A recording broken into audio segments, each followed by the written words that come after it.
Welcome back to HQ. So we gave you the NFL power rankings. Let's take you to the college rankings. This is courtesy of our 24/7 sports partner, Brandon Marcello. And here is how the college slate looks after week 1 of action. No surprise, the Dogs stay on top after handling business against Clemson. Ohio State staying at number 2. Texas at 3, Ole Miss at 4. I want to point your attention, though, to Notre Dame because last week they were number 7.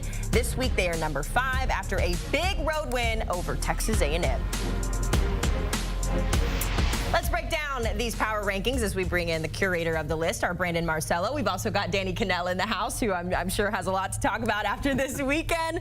But guys, let's start with that number 5, I should say, Notre Dame. Brandon, you moved them up to number 5.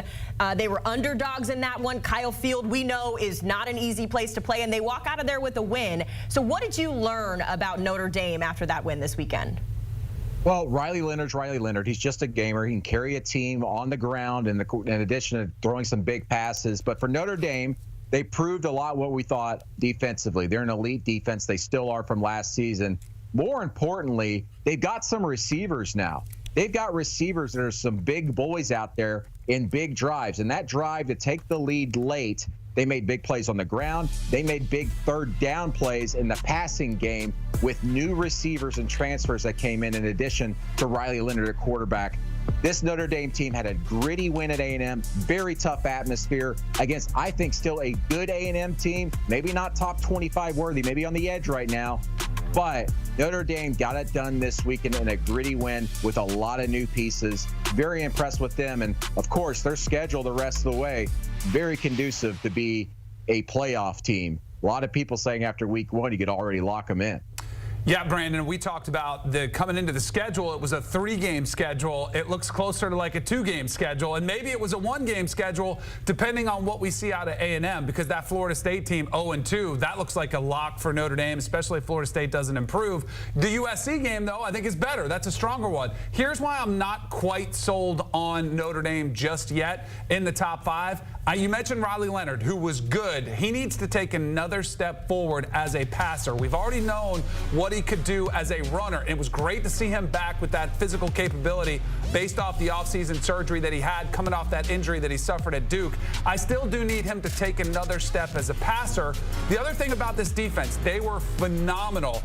I don't know how good A&M is going to be offensively. Connor Wegman was really a disappointment. A lot of people had hyped him up, myself included, and he fell short. How much of that was because Notre Dame's defense showed up and showed out, or how much it was because of ineptitude for the Aggies? We'll have to see. I do think you're right, though, Brandon. They almost could already start punching their ticket, buying tickets to the playoffs, because that schedule should be pretty manageable for them.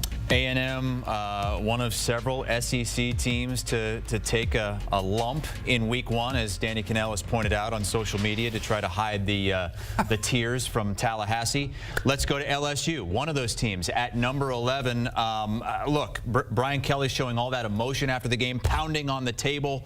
We're talking USC right now, just outside of the top 10 after the win over LSU. Lincoln Riley might have found something there. He's got the quarterback, and does he have a defense, Brandon? Yeah, I think so, though I don't want to overreact too much after week 1 with them. I mean, I had LSU and USC right next to each other at like 12 and 13 going into this season. So I bumped USC just up a little bit based off this weekend's results as well. But very impressed with Miller Moss. I mean, we could continue to talk and sing his praises. He completed 73% of his passes in his last 2 starts dating back to that bowl game last season. Lincoln Riley, at this point, just stop questioning whether he's going to have a good quarterback, because that's all he does is develop great quarterbacks and Heisman Trophy contenders. I'm not going to go that far yet with Miller Moss, but, man, he looks the part. Defensively, though, they do look like a good defense. I'm not going to say great or elite or anything like that, but it's good. It's much better than what it was last season when they were chasing everybody around. I know it's just a cliche to say they're bigger, faster, stronger, but they are bigger and stronger. I'm not going to say faster, but they play more fundamentally sound than they did last season, and that's because of their new DC. They're doing a great job right now. Let's see what they do over the next few weeks as they get along, especially in the Big Ten. Have to go on the road a little bit. But USC, very impressive in their first showing with the retooled defense. Yeah, I left impressed with both teams, right? I mean, I actually feel better about LSU than I did going into the season because their defense had massive issues, and they were able to pretty much contain USC to keep it from being the shootout that everybody thought we were going to see, a game in the high 30s potentially. But I was impressed with USC. You mentioned the added bulk, and they covered it during the broadcast, the 1,400 pounds added, which I kind of laughed at this offseason, but they did somehow look more physical. Most impressively was their tackling. I thought they tackled better. The schemes that Danton Lynn, the new defensive coordinator, had, I thought were really smart. They didn't give up the big play. They kept everything in front of them. And now all of a sudden, I look at USC. I did not have them in that upper tier of the Big Ten. And now I absolutely think they belong in that conversation with Ohio State, Oregon, Michigan, Penn State, and USC. I think they're in that upper tier. So I'm a little bit more bullish. You're right, though. It is a long season. We'll see how they do. All of a sudden, that game against Penn State gets way more intriguing. I cannot wait to see what this Trojans team does, but I'm a believer right now. I'm wondering if you're a believer in Miami at this point, because after they took care of business against Florida in the swamp, something that they haven't done in several years here. I think Cam Ward went out there and made a statement. Brandon, I want to hear from Danny first, though, just your thoughts on Florida and really Miami, what they were able to do. I'm higher on Miami than Brandon is. I think they're a top 5 team, and I know we have to let this thing play out. Yeah, you have them number 2 in your power rankings, right? I thought it was one of the Georgia. I thought was the most impressive team this weekend. Miami, I thought, was second most impressive. That was complete domination. A game that they were only supposed to win by a field goal. They go out and dominate from start to finish. And for one reason also, Cam Ward is the playmaker that we thought we could see. A lot of people said, well, it was at Washington State or it was at Incarnate Word. What does he do when he goes against the likes of an SEC opponent? He went out there and played like a man amongst boys, toying with Florida's defense. Cool, calm, collected in the pocket, waiting for the big plays to get there. I thought he was sensational. The defense was getting after the Gators. And I know the Gators may not be very good this season, and we'll see what happens. They might be a 4 or 5 win team. But I thought the way that they dominated the game was one of the more impressive things I thought from the season. And they're clearly now the favorite to win the ACC. Yeah, I'm holding off a little bit on them still because I just think Florida is that bad. They just don't look the part. They didn't look very well prepared at all. Cam Ward's just an absolute gamer. He's a game changer. We saw it at Washington State, carrying that team. And as you said, having to do so much that he put himself in trouble a lot of times, having to turn the ball over just to try and win some games. But in Miami, he's got so many more weapons around him. And how about Cam McCormick, who we're looking at right now, his 9th year of college, catching a touchdown pass, just great stuff. But listen, Miami is stacked. We knew their defensive line was going to be very talented, but you kind of wondered going into the season. It's great to have all those pieces, but can they gel together and play very well?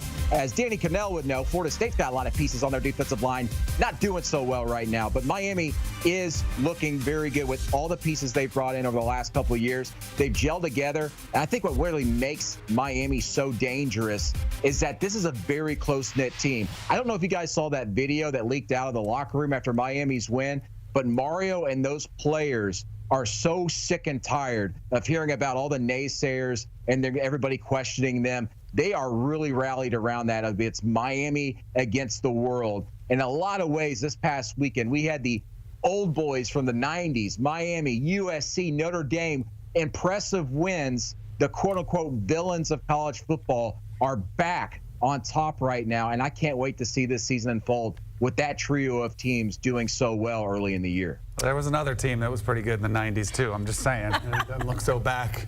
Danny Kanell's Knowles? Yeah.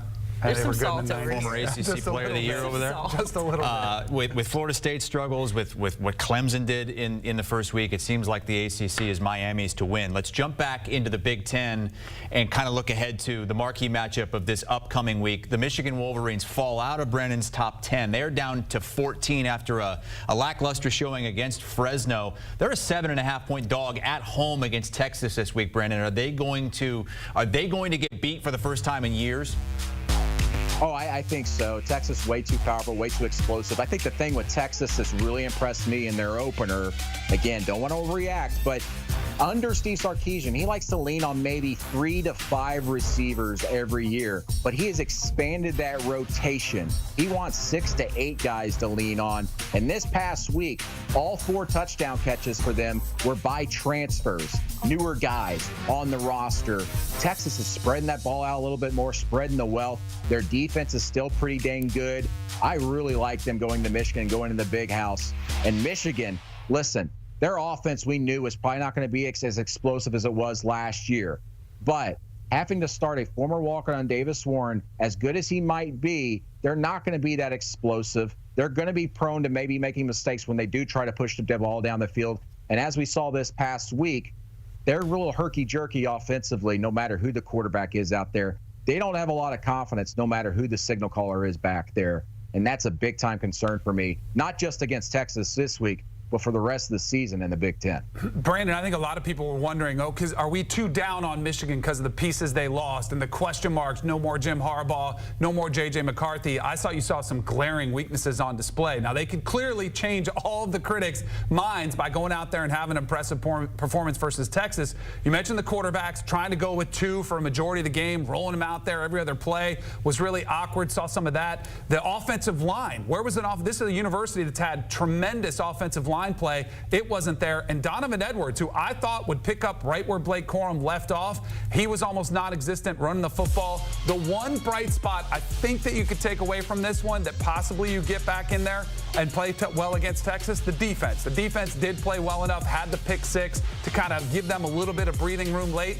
They are going to have their hands full against Texas. But I'm with you, Brandon. I'm a little bit down on Michigan after what we saw in week 1. Would they be better with Cade McNamara this season, the Michigan Wolverines? Yeah, I think from what we've seen so far, yes. Yeah, Iowa only a few spots behind Michigan in Brennan's power Not you guys rankings. plugging your cocky teams over here. Oh my gosh, we've got Got to an get to offense a break now in here. Iowa City. All right, Brandon Marcello bringing us his power rankings for week 1. Now that week 1 is done, we turn our attention to week 2, and that means there's plenty of content coming your way on the Cover 3 podcast. You can hear more from Danny Kanell, as well as the rest of our crew, Chip Patterson, Bud Elliott, Tom Fornelli, bringing you the latest in college football news.